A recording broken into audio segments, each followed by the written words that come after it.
Hello friends, स्वागत है आपका आज के करंट अफेयर डिस्कशन में। चलिए डिस्कशन स्टार्ट करते हैं। हमारा पहला आर्टिकल है, इंडिया द्वारा मालदीव को बायोकॉट ट्रेंड करवाया जा रहा है। मालदीव बायोकॉट इंडिया द्वारा ट्रेंड करवाया, जिसकी वजह से मालदीव है वो टेंशन में आ गया। मालदीव के प्रेसिडेंट है वो टेंशन में आ गए हैं, क्योंकि मालदीव की इकोनॉमी में टूरिज्म की बहुत ही बड़ी हिस्सेदारी है। मालदीव की इकोनॉमी में 25% हिस्सेदारी है वो टूरिज्म की है, और ज़्यादातर जो टूरिस्ट है वो इंडिया से आते हैं।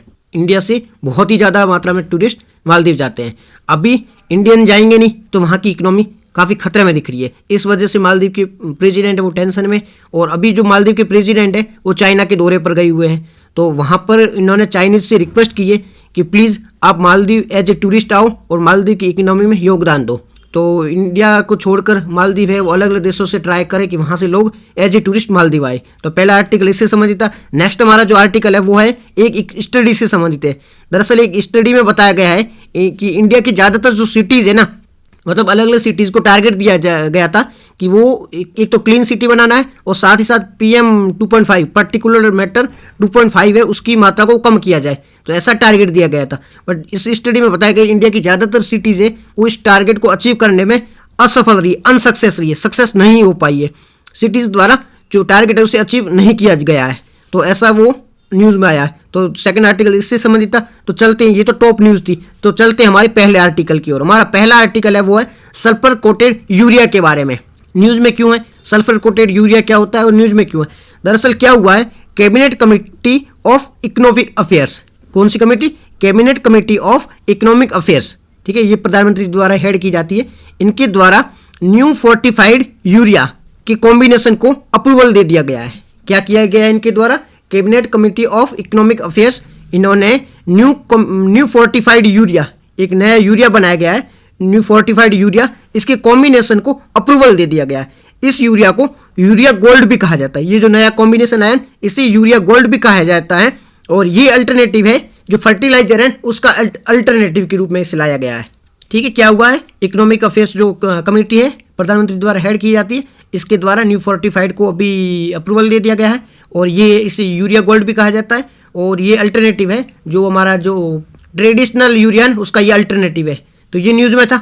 अब इसके बारे में एक बार देख लेते हैं ये होता है क्या। दरअसल देखो, हमारी जो मिट्टी होती है ना, मिट्टी में कुछ न्यूट्रिएंट्स होते हैं, कुछ पोषक तत्व होते हैं। कौन कौन से होते हैं? नाइट्रोजन है, फॉस्फोरस है, पोटेशियम है, सल्फर है, ये होते हैं, और ये होना अनिवार्य भी है। अगर ये नहीं है तो मिट्टी है वो बंजर हो जाएगी, सॉइल है वो पूरी तरह से बंजर हो जाएगी, वहाँ पर कोई आप फसल नहीं उगा सकते हो, इसलिए इनका होना जरूरी है। अगर इनकी कमी हो जाती है तो वो बाहर से दिए जाते हैं यूरिया में मिलाकर। जैसे यूरिया में नाइट्रोजन होता है तो नाइट्रोजन को बाहर से दिया जाता है, ठीक है, इस प्रकार से दिया जाके, और मिट्टी में जो भी न्यूट्रिएंट्स की कमी होती है उसे फुलफिल किया जाता है।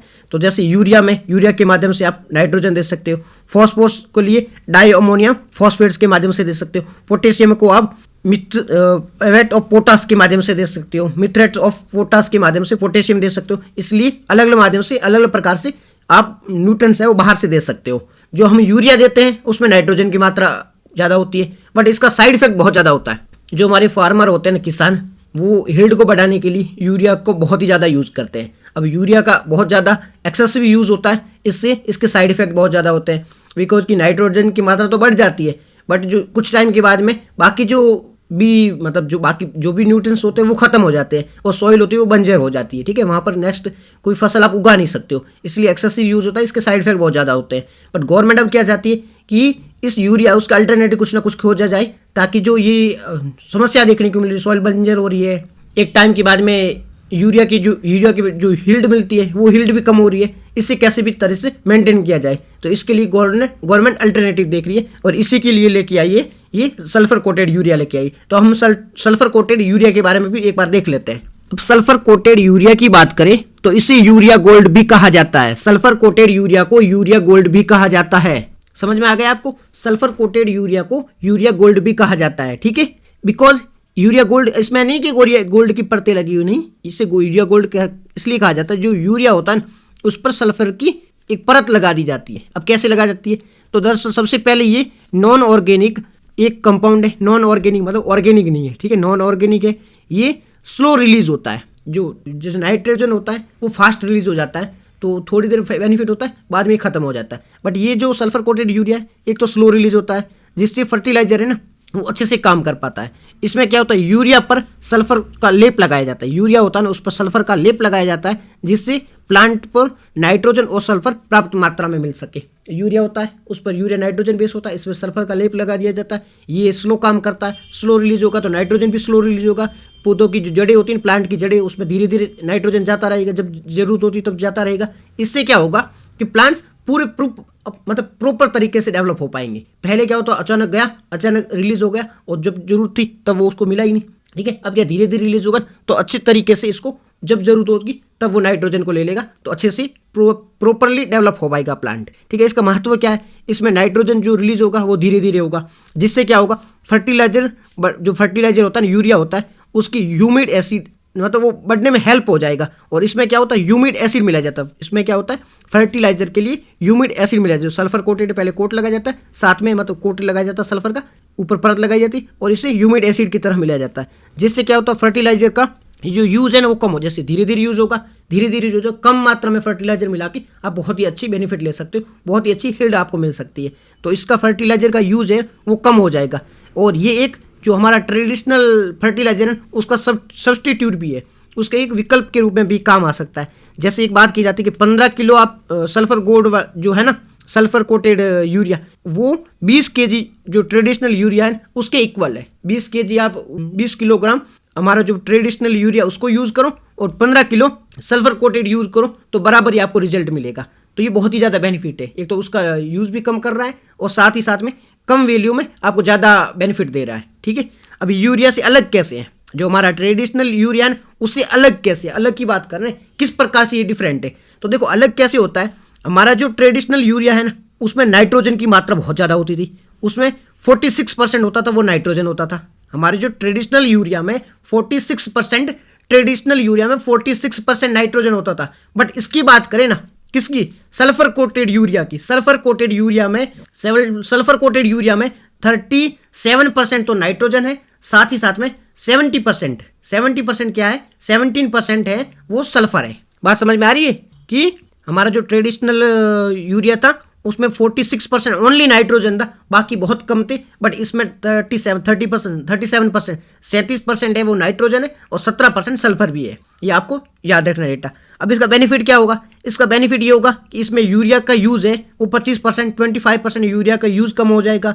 मिट्टी में सल्फर है उसकी कमी हो जाती है, मोस्ट ऑफ इंडियन मिट्टी में सल्फर की कमी रहती है, उससे दूर किया जाएगा।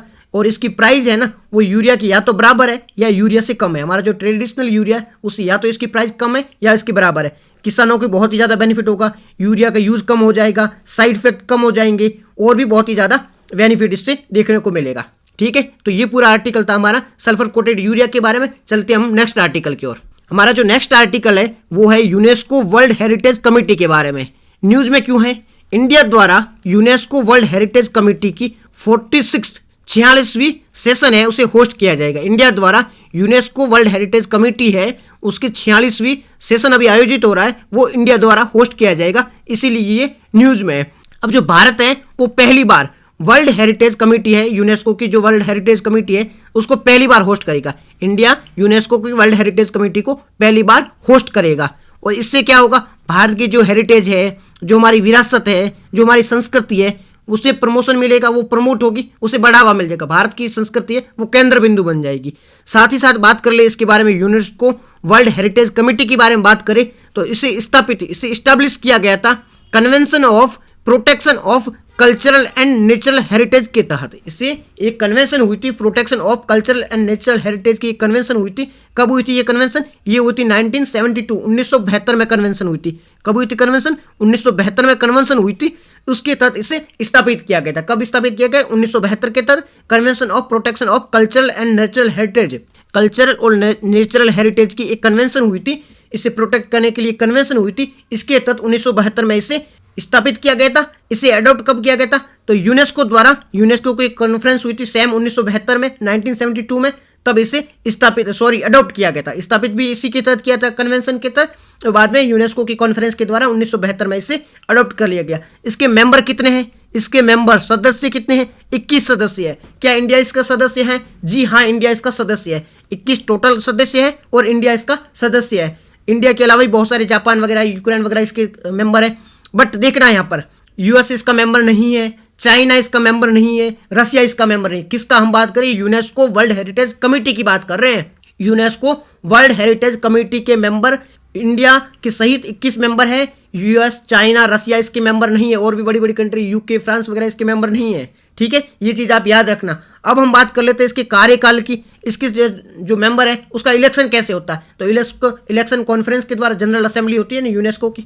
उसके द्वारा इसके इलेक्शन होते हैं। इनका जो कार्यकाल होता है, टेन्योर होता है, वो 6 साल का होता है। कार्यकाल कितना होता है? 6 साल का होता है। इलेक्शन जनरल असेंबली द्वारा हो जाती है। काम क्या करता है? काम ये बहुत ही इंपॉर्टेंट काम करते हैं। कमेटी के काम क्या होती है? एक तो हेरिटेज जो कन्वेंशन है उसके प्रोविजन को बनाता है। हेरिटेज के जो भी कन्वेंशन है, जो भी हमारी जो हेरिटेज होती है ना, अलग अलग हेरिटेज होती है, उसके लिए प्रोविजन कौन बनाता है? तो इसके लिए प्रोविजन बनाने का काम है वो यूनेस्को वर्ल्ड हेरिटेज कमेटी के द्वारा बनाए जाते हैं। इसके लिए प्रोविजन वर्ल्ड हेरिटेज कमेटी के द्वारा बनाई जाती है। साथ ही साथ ये क्या करती है? फंड देने का काम करते हैं। जो फाइनेंस एलोकेट करना, तो फंड एलोकेट करना होता है, वो काम कौन करती है? वो भी ये कमेटी काम करती है। ठीक है, फाइनेंस असिस्टेंस भी देती है, वित्तीय सहायता भी देती है। ठीक है, और जो वर्ल्ड हेरिटेज साइट होती है ना, बहुत ही इंपॉर्टेंट है। वर्ल्ड हेरिटेज साइट को कौन तैयार करता है?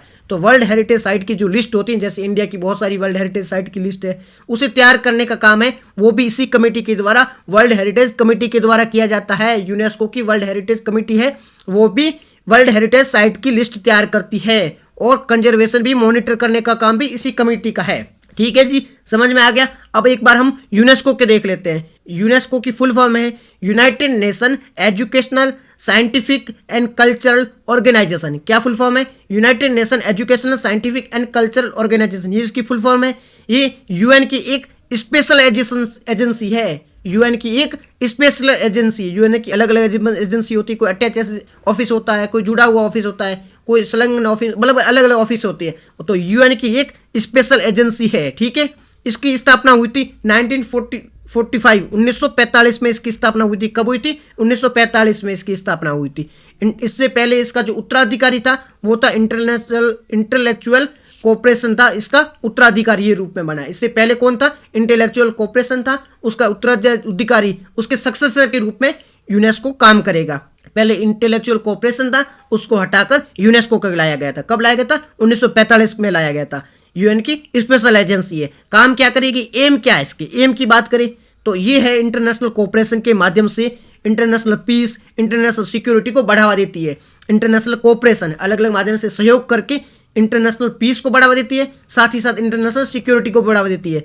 साथ ही साथ वर्ल्ड लेवल पर एजुकेशनल, साइंटिफिक डेवलपमेंट, कल्चरल को प्रमोट करने का भी काम करती है। अलग अलग ये काम करती है, एजुकेशनल, साइंटिफिक एंड कल्चरल को बढ़ावा के काम करती है। मेंबर सदस्य कितने हैं? यूनेस्को के सदस्य कितने हैं? पहले हम बात कर रहे थे यूनेस्को के वर्ल्ड हेरिटेज कमेटी के सदस्य के बारे में, जिसके सदस्य थे 21, बट अब हम बात कर रहे हैं यूनेस्को के सदस्य के बारे में। तो यूनेस्को के सदस्य है 194, 194 मेंबर है इसके। कितने हैं? 194 मेंबर है इसके, 194 मेंबर है, और इसके साथ में 12 एसोसिएट मेंबर भी है। 194 तो इसके ऑफिशियल मेंबर है और 12 ऐसे एसोसिएट मेंबर भी है। ठीक है, 12 इसके एसोसिएट मेंबर है। एक बात याद रखना, इजराइल इसका मेंबर नहीं है, इजराइल इसका सदस्य नहीं है।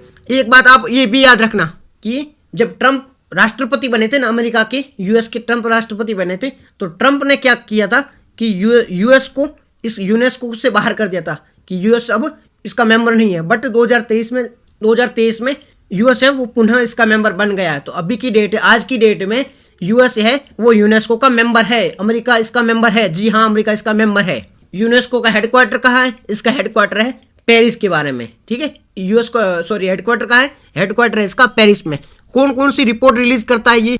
तो कहीं मोस्ट इंपोर्टेंट रिपोर्ट रिलीज करता है, मोस्ट इंपोर्टेंट रिपोर्ट रिलीज करता है, महत्वपूर्ण रिपोर्ट रिलीज करता है, जिसका नाम है, पहला तो है UN world water development report. UN world water development report, UN world water development report कौन रिलीज करता है? UNESCO. UN world water development report कौन रिलीज करता है? यूनेस्को रिलीज करता है। UN world water development report कौन रिलीज करता है? यूनेस्को रिलीज करता है। दूसरी है global educational monitoring report. Global educational monitoring report कौन जारी करता है? यूनेस्को जारी करता है। ग्लोबल एजुकेशनल मॉनिटरिंग रिपोर्ट कौन जारी करता है? यूनेस्को जारी करता है। एक तो UN world water development report, दूसरी ग्लोबल एजुकेशनल मॉनिटरिंग रिपोर्ट। ये जारी किसके द्वारा की जाती है? यूनेस्को द्वारा जारी की जाती है। अब देख लेते हैं इंडिया की। इंडिया की है वो 42 साइट है वो यूनेस्को की हेरिटेज लिस्ट में शामिल है। इंडिया की कितनी साइट शामिल है? इंडिया की 42, इंडिया की 42 साइट है वो इस लिस्ट में शामिल है। इंडिया की 42 साइट है वो यूनेस्को में शामिल है। ठीक है, समझ में आ गया? इंडिया की 42 साइट है, याद रखना, इंडिया की 42 साइट है वो यूनेस्को में शामिल है। अभी लेटेस्ट कौन सी शामिल हुई है? अभी लेटेस्ट शामिल हुई है एक तो शांति निकेतन 2023 में अभी लेटेस्ट शामिल हुई है यूनेस्को की हेरिटेज लिस्ट में। लेटेस्ट इंडिया की कौन कौन सी साइट शामिल हुई है? तो लेटेस्ट शामिल हुई है एक तो शांति निकेतन, दूसरी है सेक्रेड असेंबल ऑफ होयसाल का जो सेक्रेड असेंबल है और वो और शांति निकेतन 2023 में यूनेस्को की हेरिटेज लिस्ट में शामिल हुए हैं। चीज याद रखना, शांति निकेतन और सेक्रेड असेंबल ऑफ होयसाल अभी शामिल हुए हैं 2023 में यूनेस्को की हेरिटेज लिस्ट में। चीज आपको याद रखना, भूलना मत। शांति निकेतन, होयसाल का सेक्रेड असेंबल यूनेस्को की हेरिटेज लिस्ट में शामिल हुए। टोटल कितने हैं? 42 से। हेडक्वार्टर कहाँ? पेरिस में। रिपोर्ट कौन कौन सी रिलीज करता है? UN world water development report, global educational monitoring report, 2 report release करता है। इंपॉर्टेंट रिपोर्ट है, याद रखना। फिर इसके बाद में बात करते हैं वर्ल्ड हेरिटेज कन्वेंशन के बारे में। तो वर्ल्ड हेरिटेज कन्वेंशन है, इसे 1972 में वर्ल्ड हेरिटेज कन्वेंशन को कब अडॉप्ट किया गया था? तो वर्ल्ड हेरिटेज कन्वेंशन को 1972 में अडॉप्ट किया गया था। वर्ल्ड हेरिटेज कन्वेंशन को 1972 में अडॉप्ट किया गया था। काम क्या करता है? ये नेचर को कंजर्व करने के लिए ध्यान देता है। ये पूरा यूनेस्को से संबंधित आर्टिकल था। सारी बातें याद रखना। इसकी कमेटी की याद रखना, कमेटी की स्थापना कब हुई थी, इसके मेंबर कौन थे? 21 मेंबर थे। इंडिया इसका मेंबर है कमेटी का भी। हाँ, बड़े देश के मेंबर नहीं है। फिर यूनेस्को के बारे में देखा है, यूनेस्को काम क्या करता था, इसमें मेंबर कितने हैं, हेडक्वार्टर पेरिस में है, रिपोर्ट वाटर डेवलपमेंट रिपोर्ट और ग्लोबल एजुकेशन रिपोर्ट जारी करता है। 42 इंडिया की साइट शामिल है। लेटेस्ट शांति निकेतन और सेक्रेड असेंबल होयसाल है वो अभी लेटेस्ट शामिल हुए हैं। वर्ल्ड हेरिटेज कन्वेंशन की बात करें तो 1972 में इसे अडॉप्ट किया गया था और नेचर कंजर्वेशन का ध्यान देता है। चलते हैं हमारे नेक्स्ट आर्टिकल की ओर। हमारा जो नेक्स्ट आर्टिकल है वो है इनलैंड वाटरवेज डेवलपमेंट काउंसिल के बारे में। क्या है next article? Inland waterways development council के बारे में। तो इनलैंड वाटरवेज क्या होता है? जो रिवर होती है, जो कैनाल होती है, इसके माध्यम से एक स्थान से दूसरे स्थान में जाने का यूज किया जाता है। जैसे आप रोड के थ्रू जाते हो, ट्रेन के थ्रू जाते हो, वैसे वाटरवेज मतलब नदियों और नहरों के माध्यम से एक स्थान से दूसरे स्थान पे जाते हो, वो वाटरवेज होते हैं। जैसे गंगा वाटरवेज है और भी इंडिया में बहुत सारे वाटरवेज है। ठीक है, इसके बारे में लिस्ट है, आप देख लेना एक बार इसकी लिस्ट को। ठीक है, तो अभी इसके लिए एक काउंसिल है, उसने कुछ पैसे अलोकेट किया, इसलिए न्यूज में क्यों है? भारत की जो इनलैंड वाटरवेज डेवलपमेंट काउंसिल है उसने रिवर पे जो क्रूज होते हैं, बहुत बहुत बड़े क्रूज होते हैं, जहाँ पार्टीज होती हैं, आर्यन खान जहाँ पकड़ा गया था, तो ऐसे बहुत बहुत बड़े क्रूज होते हैं। उसके टूरिज्म को डेवलप करने के लिए, रिवर क्रूज के टूरिज्म को डेवलप करने के लिए 45,000 करोड़ का फंड एलोकेट किया गया है। किसने किया है? इनलैंड वाटरवेज डेवलपमेंट काउंसिल है, उसने रिवर की क्रूज में टूरिज्म डेवलपमेंट करने के लिए, टूरिस्ट बढ़ाने के लिए, टूरिज्म पैलेस बढ़ाने के लिए 45,000 करोड़ 45,000 करोड़ का फंड एलोकेट किया गया है। इसके बारे में बात करें तो इसे इनलैंड वाटरवेज अथॉरिटी के द्वारा ऑर्गेनाइज किया गया था। इसे किसने ऑर्गेनाइज किया है? तो इनलैंड वाटरवेज अथॉरिटी है, ये इंडिया की एक अथॉरिटी है, इसने ऑर्गेनाइज किया गया है। अब इसमें क्या गया है कि 2047 का हमारा टारगेट है कि तब तक हमें जो हमारा वाटरवेज है ना वहाँ पर इंफ्रास्ट्रक्चर डेवलप करना है। तो 2047 तक जो वाटरवेज है वहाँ पर इंफ्रास्ट्रक्चर विकसित करने के लिए फंड एलोकेट किया गया है, अलग अलग फंड एलोकेट किया गया है। तो जो हमारा जो 45,000 करोड़ का जो फंड एलोकेट किया है, तो इसका टारगेट है 2047 तक जो वाटरवेज है उससे संबंधित इंफ्रास्ट्रक्चर का विकसित करना है, इंफ्रास्ट्रक्चर को डेवलप करना है।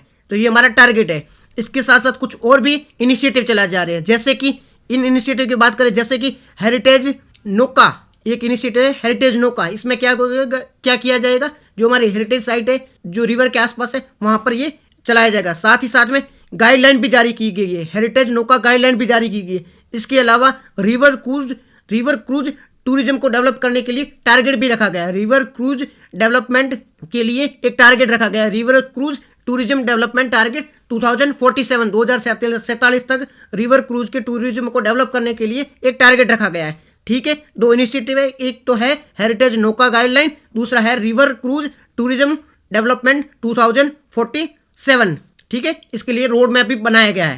ये बात आपको समझ में आ गई। अब इनलैंड वाटरवेज के बारे में बात करें तो इसके लिए अलग अलग काउंसिल भी है, अलग अलग फंड भी जारी किया जाता है। और अभी इनलैंड वाटरवेज डेवलपमेंट काउंसिल के बारे में देख लेते हैं हम इनलैंड वाटरवेज डेवलपमेंट काउंसिल के बारे में।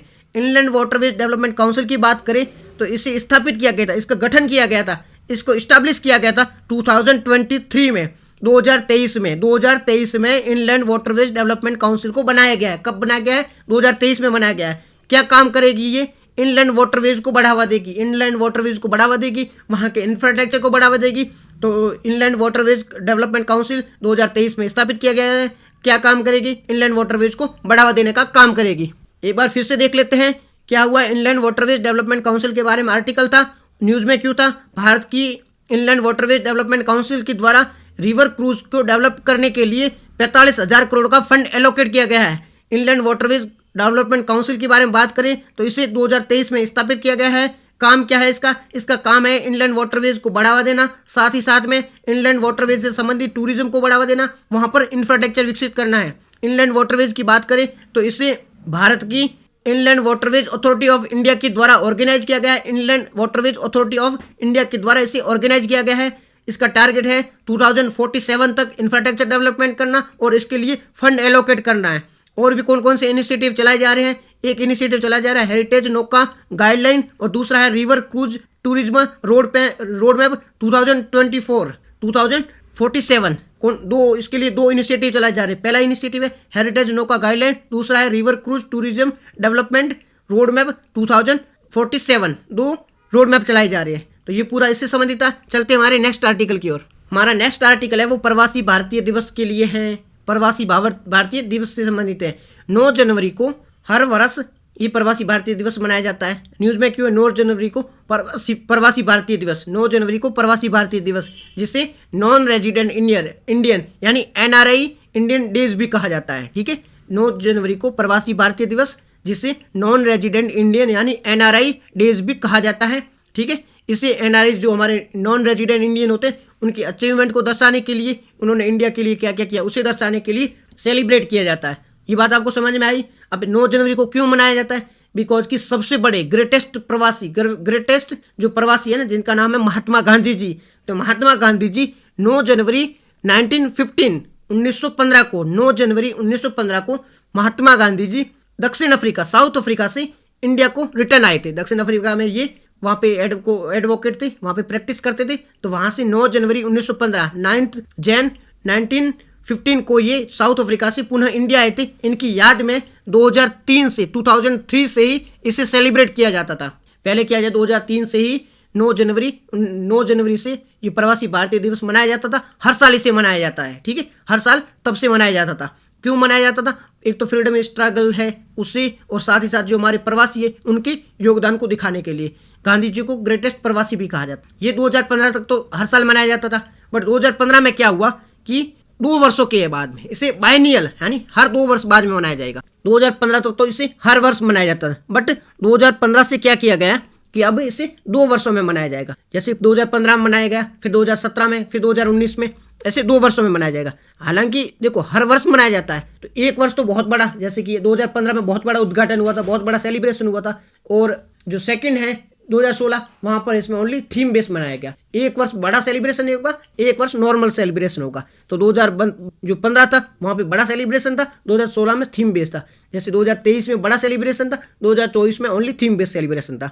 तो इसे अगर क्वेश्चन में पूछे कि कितने वर्षों में मनाया जाता है, 2 वर्षों में। ये बायनियल है। ठीक है, बायनियल है, बड़े इवेंट के रूप में 2 से 3 साल मनाया जाता है, तो इसे बायनियल इवेंट भी कहा जाता है। ठीक है, अब 2024 में तो है नहीं, तो 2023 को डिस्कस कर लेते हैं। तो 2023 का जो प्रवासी भारतीय दिवस था उसकी थीम की बात करें तो थीम याद रखना, 2023 की थीम थी diaspora reliable partner for India progress in Amritkaal 2023। क्या थीम थी? Diaspora reliable partner for India progress in Amritkaal. Theme याद रखना, diaspora reliable partner for India progress in Amritkaal 2023। Theme आपको याद रह जाएगी, diaspora reliable partner for India progress in Amritkaal 2023। ये इसकी थीम थी। इसे ऑर्गेनाइज किसने किया था? कौन ऑर्गेनाइज करता है? तो मिनिस्ट्री ऑफ एक्सटर्नल, जो हमारा विदेश मंत्री है, विदेश मंत्रालय है, विदेश मंत्रालय द्वारा एक्सटर्नल मिनिस्ट्री द्वारा इसे ऑर्गेनाइज किया जाता है। हर साल एक्सटर्नल मिनिस्ट्री द्वारा, जो हमारी विदेश मंत्री उसके द्वारा इसे ऑर्गेनाइज किया जाता है। किसके द्वारा? विदेश मंत्रालय द्वारा ऑर्गेनाइज किया जाता है। ठीक है, याद रहेगा आपको 2023 में इसे सेलिब्रेट किया गया था, वो इंदौर में किया गया था। हर साल अलग अलग सिटीज में सेलिब्रेट किया जाता है।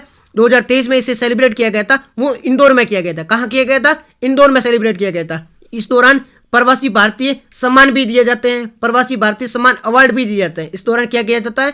प्रवासी भारतीय सम्मान अवार्ड भी दिए जाते हैं। जिन्होंने अच्छा काम किया है, अलग अलग फील्ड में जिसने अच्छा काम किया है, उनको प्रवासी भारतीय सम्मान अवार्ड भी दिए जाते हैं। तो ये पूरा आर्टिकल इससे संबंधित था। प्रवासी भारतीय दिवस 9 जनवरी को मनाया जाता है। क्यों मनाया जाता है? गांधी जी इस दिन भारत आए थे 9 जनवरी 1915 को, इसलिए मनाया जाता है। और इसे नॉन रेजिडेंट इंडिया एनआरआई कहा जाता है, नॉन रेजिडेंट इंडियन डेज भी कहा जाता है, एनआरआई डेज भी के रूप में भी मनाया जाता है। जो एनआरआईज है उनके अचीवमेंट के लिए मनाया जाता है।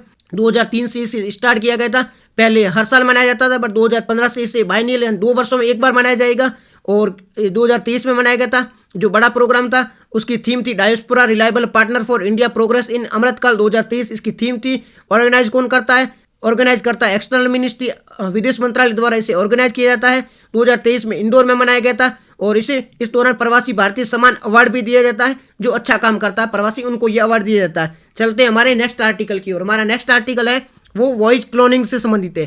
क्या है हमारा नेक्स्ट आर्टिकल? वॉइस क्लोनिंग से संबंधित है। वॉइस क्लोनिंग में क्या होता है? जो आपकी वॉइस है ना, उसकी देखो न्यूज़ में क्यों है, तो आपकी आर्टिफिशियल इंटेलिजेंस के माध्यम से वॉइस क्लोनिंग की जाती है, जिसके माध्यम से फ्रॉड बहुत ज़्यादा बढ़ रहे हैं, इसलिए न्यूज़ में है। इससे क्या होता है? आर्टिफिशियल इंटेलिजेंस के थ्रू आपकी जो वॉइस होता है ना, उसका डेटा कलेक्ट किया जाता है। जैसे मैं बोल रहा हूँ तो मेरे डेटा को कलेक्ट किया जाएगा, फिर आर्टिफिशियल जो इंटेलिजेंस के जो ऐप है उसमें वो डेटा दिया जाएगा, वो उसको रीड करेगी, फिर मेरे जैसी डुप्लीकेट वॉइस को तैयार कर लेगी। जैसे मोदी जी के आपने गाने सुने होंगे, ये वॉइस क्लोनिंग के उदाहरण है। ठीक है, आपके रियल ऑडियो को जो डेटा है उसको कलेक्ट करेगी, आप कैसे बोल रहे हो, कहाँ पहुँच ले रहे हो, कहाँ लाउडर बोल रहे हो, कैसे आपकी बीप, सब कुछ को वो रिसर्च करेगी, अध्ययन करेगी। उसके बाद में आपकी डुप्लीकेट वॉइस है वो एआई के द्वारा तैयार की जाती है। इसमें एआई का यूज होता है जो डेटा लर्निंग के थ्रू आपकी वॉइस को डुप्लीकेट करती है। ठीक है, आपकी वॉइस को मिमिक करती है। ठीक है, टोटल मिमिक का गेम होता है वो एआई के थ्रू होता है। इसमें 99% एक्यूरेसी है, 99% इसमें एक्यूरेसी होती है। सेम टू सेम आपकी जैसी वॉइस आ जाती है।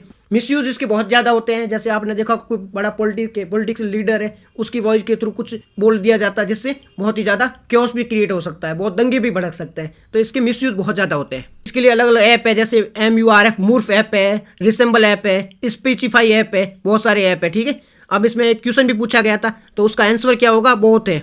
इसमें मिसयूज भी होता है और साथ ही साथ में इसे एआई के थ्रू बनाया जाता है। इसमें बहुत करेक्ट है। ठीक है, और एक हमने पूछा था रेबीज से संबंधित, ट्रू और फॉल्स है। तो ये वायरल डिजीज है, तो हमारा जो पहला है वो फॉल्स है।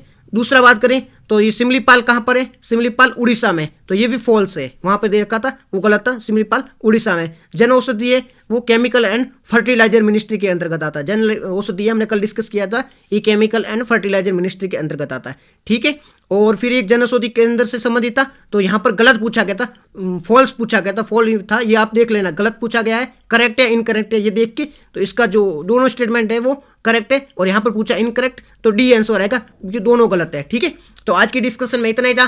Thank you very much for discussion.